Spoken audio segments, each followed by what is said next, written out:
Îți rugăm prima chestia care este ridicată, da? Deci te-ai arătat cu Dumnezeu nostru, cum te-ai arătat și cum ne-ai viețuit. Potrivit să nicere pentru Duhul și Sfânta Iisus, cu Iordanul și capul de Evanghelie, și privată și de Dumnezeu. Nu sunt la viitor de oameni părate, așa cu răsătă pentru Duhul și Sfințește apa aceasta. Amin. Consultare viitorului de oameni împărate, vină și acum cu pogorârea Sfântului Tău Duh și sfințește apa aceasta. Amin. Consultare viitorului de oameni împărate, vină și acum cu pogorârea Sfântului Tău Duh și sfințește apa aceasta. Amin.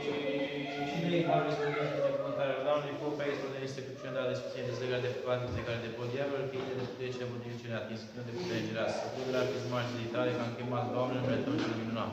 Slăviți și prepășitori pentru cei potriviți.